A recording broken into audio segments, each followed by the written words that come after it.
To bring in, for example, let's say 20 years ago, and I don't know if it's going to play out.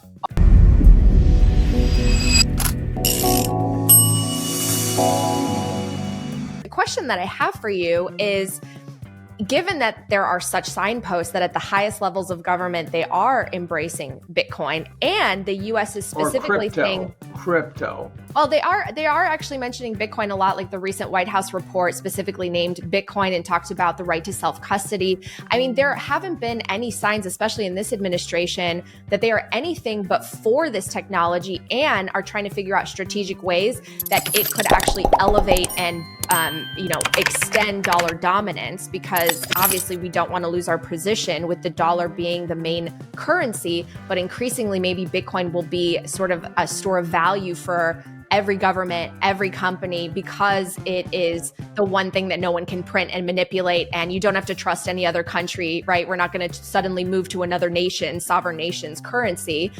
Gold, I think, would be the best candidate if there wasn't Bitcoin, but you mentioned already some of the physical issues that we have with gold. And graphically, yeah. So, Bitcoin is this great alternative that anyone can tap. It's a neutral reserve asset for the digital age. So I guess I don't understand why you would think that if the Larry Finks are embracing it and we have an administration talking about it, that suddenly the state's going to go, no, I'm going to switch off the light and IBIT's going to suddenly go away and no one's going to be able to interact with Bitcoin. You can't have it. You can't hold it. What evidence do you see for that? Well, so if I wanted to bring in, for example, let's say 20 years ago, I knew we were heading for some central bank digital currency, right? The claim that the three NSA guys wrote the first paper on digital currencies, I don't know if that's true, but I keep hearing it. I think it would be brilliant to crowdsource debugging that process. So you release it. You really want to get sinister, you say, okay, Max and Stacy, you guys are going to hype it. I don't go that far, but the idea of getting enthusiasm. So the smartest people in the world are developing the machinery, the on-ramps, the off-ramps, and stuff like that. Now, here's something that I read the other day that I think could be spooky, and that is I read a summary of a meeting that a friend of mine who's a military analyst, not intelligence, but an analyst, he went to this meeting, they talked about crypto. And in his notes, there was no mention of Bitcoin. You believe that there's going to be sort of an executive order 6102 again, but in digital form, and it's going to target Bitcoin. Is that sort of what you anticipate? I don't know how it's going to play out. That's way too specific for my taste. And I don't know if it's going to play out. All I know is that my spidey sense, that's all I've got to work with. Yeah. My spidey sense says when Larry Fink is embracing something, you should be nervous. I don't think he's your friend. Well, but that's kind of like saying, he embraces real estate, so we shouldn't own real estate, right? He embraced gold, you shouldn't own real estate in 07 when it was being embraced by all real of Wall estate Street, from 07, right? You'd be doing really well right now. You're doing really well because commercial real estate's about to bust, I think.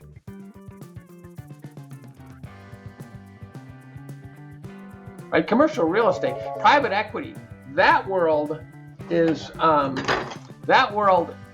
right? And private equity is not marking to market. It's a big mess. And so your real estate story could fall apart again. I get your thesis that the state has the ultimate power. So what do you think are ideas, technologies, things, movements that we can embrace that fight state power? Because to me, Bitcoin is the obvious one and the one that has the best chance. No, that might be true.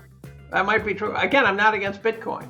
Yeah. It's this little voice in my head that says, one of the things, I have a lifetime filter that I've sent every major decision through, whether it's getting married or going to grad school instead of med school, whatever.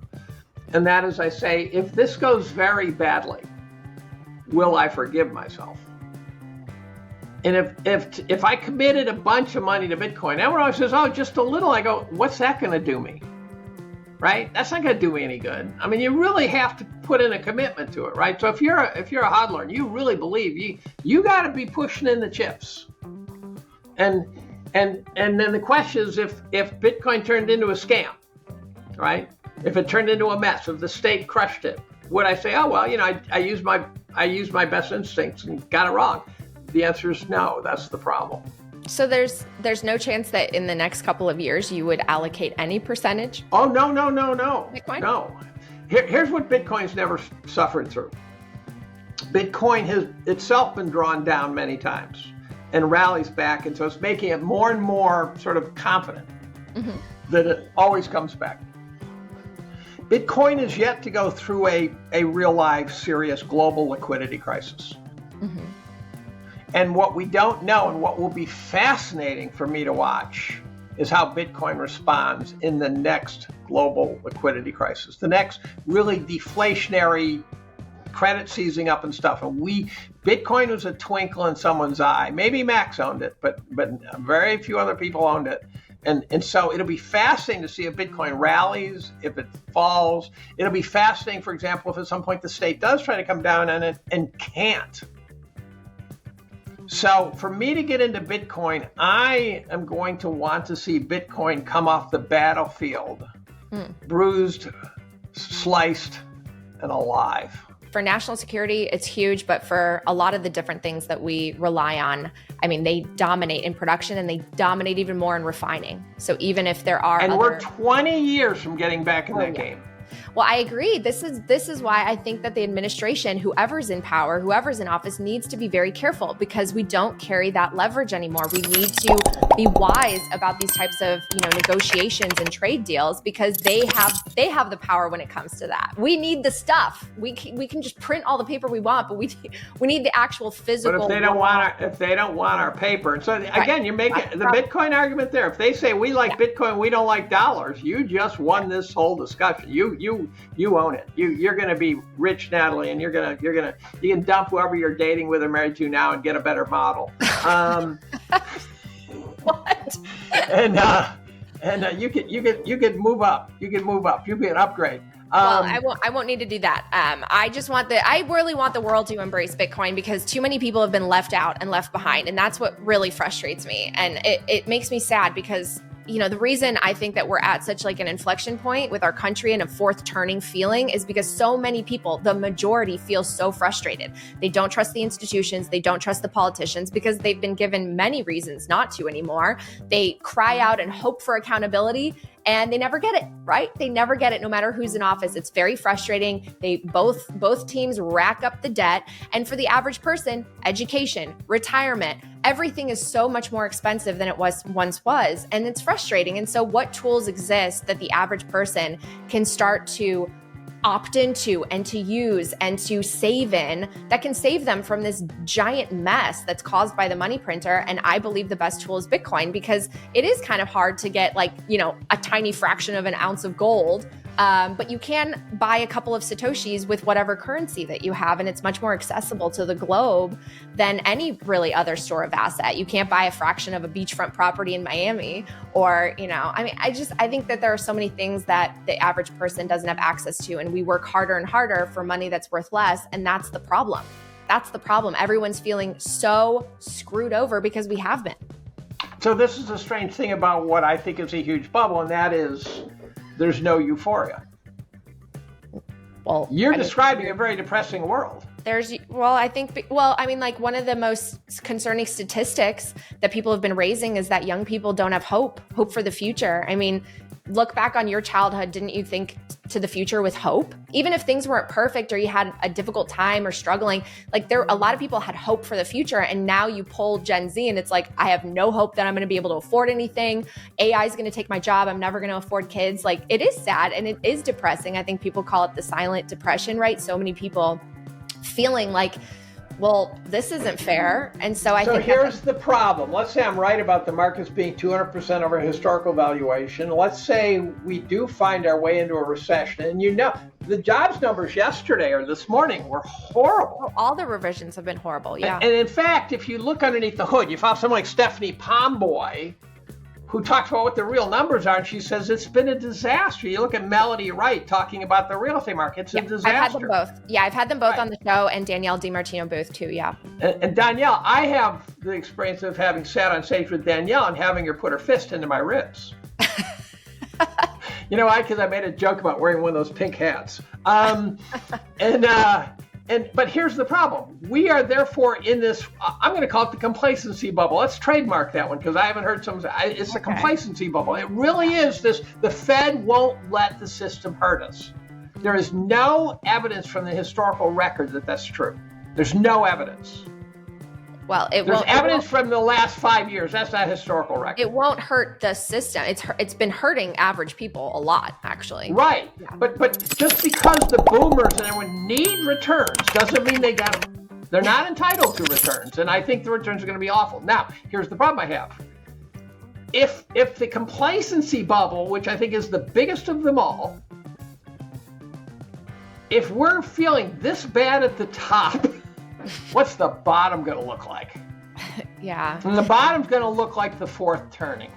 Well, again, I mean, I find this debate really interesting because there are so many folks out there who are the doomers, if you will. That's me. That would be me. They're predicting the ultimate, like, basically the equivalent of 1929 modern day, arguably worse. But this is where I think I don't believe it. They're going to destroy the dollar instead. But that'll be worse then. That'll be worse then. That is the model. But that's what they've been doing, right? So that's why. So what's the solution? What is the solution for the average person? Because that's exactly what they've been doing. They have inflated and destroyed the dollar over the last 100 years, not to mention the 40% they printed in the last few. But it's like they've destroyed the dollar. The average person can no longer buy a home. Young people feel no hope. Groceries are up. I don't know how many double-digit percent over the last few years. Everything's gotten more expensive, but they hide it in their CPI metrics. So they are doing it, so they're going to continue to do it again. They're always going to paper over it. So the dollar's worthless. You can't save in the dollar. So what's the solution? They can't paper. The idea they can paper over it is the thing I'm questioning. I'm challenging. But I believe the inflation now being headline inflation. Being now inflation expectations means that the minute they start to do what used to work, it won't work. That's my opinion. And so I believe that that Joe Sixpack, first and foremost, don't quit your job. Let's start there. Second of all, quit buying lattes.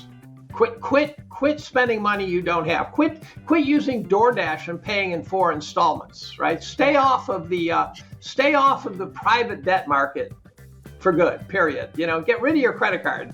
Freeze it in a block of ice so you can't get to it.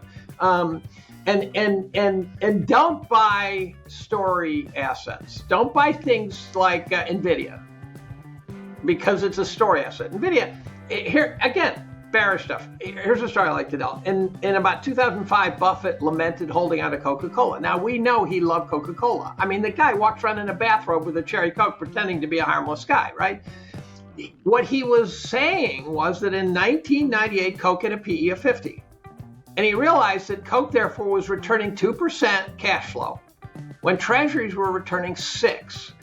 And the great Warren Buffett was too blinded to realize he should have swapped his Coke for 10-year treasuries. 15 years later, Coke was still underwater, inflation adjusted. I don't know when they caught up, but it took a very, very long time. Coke is a royalty trust that was returning 2%. It's not like all of a sudden Coke was going to double its market share. Right? That wasn't going to happen.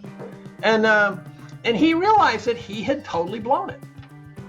And so now let's look at the modern stocks. In 2015, I don't remember the equity market seemed like a Great Depression. In fact, when I wrote about it, I write about the economics and markets and stuff every year. And I had to read my 2015 year in review recently. And I make the case, and I think it's compelling because I know how to do this, that we had gotten back into bubble territory. And I do it by showing metrics of valuation getting up. I do it by quoting the most famous investors in the world saying, Jesus, we're looking into the abyss already. Again, how did we get here?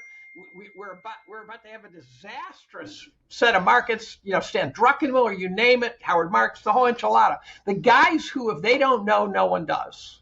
Right. 10 years later, it is just straight up. What's straight up? Apple grew its revenues 50% over a 10-year period in which its share price went up tenfold.